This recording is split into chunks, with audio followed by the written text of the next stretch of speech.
As a conceptual artist, I'm constantly looking for creative ways to spark challenging conversations. I do this through painting, sculpture, video, and performance, but regardless of the format, two of my favorite materials are history and dialogue. In 2007, I created Lotus, a 7.5-foot diameter, 600-pound glass depiction of a lotus blossom.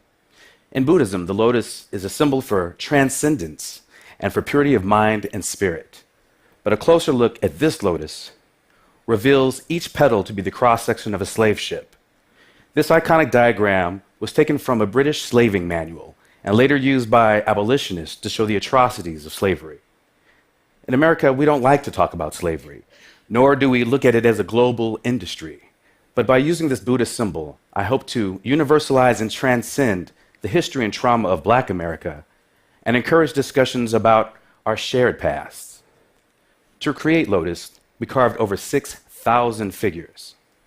And this later led to a commission by the City of New York to create a 28-foot version in steel as a permanent installation at the Eagle Academy for Young Men, a school for Black and Latino students, the two groups most affected by this history. The same two groups are very affected by a more recent phenomenon, but let me digress. I've been collecting wooden African figures from tourist shops and flea markets around the world. The authenticity and origin of them is completely debatable, but people believe these to be imbued with power or even magic.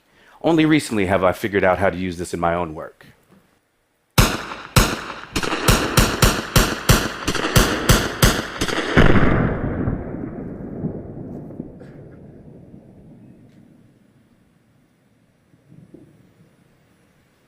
Since 2012, the world has witnessed the killings of Trayvon Martin, Michael Brown, Eric Garner, Sandra Bland, Tamir Rice, and literally countless other unarmed Black citizens at the hands of the police, who frequently walk away with no punishment at all.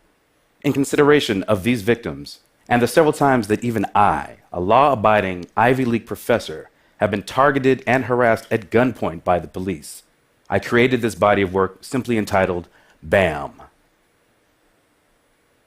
It was important to erase the identity of each of these figures, to make them all look the same and easier to disregard. To do this, I dipped them in a thick brown wax before taking them to a shooting range where I re-sculpted them using bullets. And it was fun, playing with big guns and high-speed video cameras, but my reverence for these figures kept me from actually pulling the trigger, somehow feeling as if I would be shooting myself. Finally, my cameraman, Raul, fired the shots.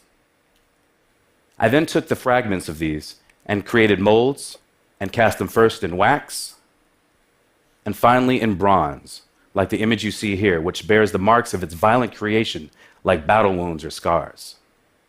When I showed this work recently in Miami, a woman told me she felt every gunshot to her soul, but she also felt that these artworks memorialized the victims of these killings, as well as other victims of racial violence throughout U.S. history. But Lotus and BAM are larger than just U.S. history. While showing in Berlin last year, a philosophy student asked me what prompted these recent killings. I showed him a photo of a lynching postcard from the early 1900s and reminded him that these killings have been going on for over 500 years. But it's only through questions like his and more thoughtful dialogue about history and race can we evolve as individuals and as society. I hope my artwork creates a safe space for this type of honest exchange and an opportunity for people to engage one another in real and necessary conversation. Thank you.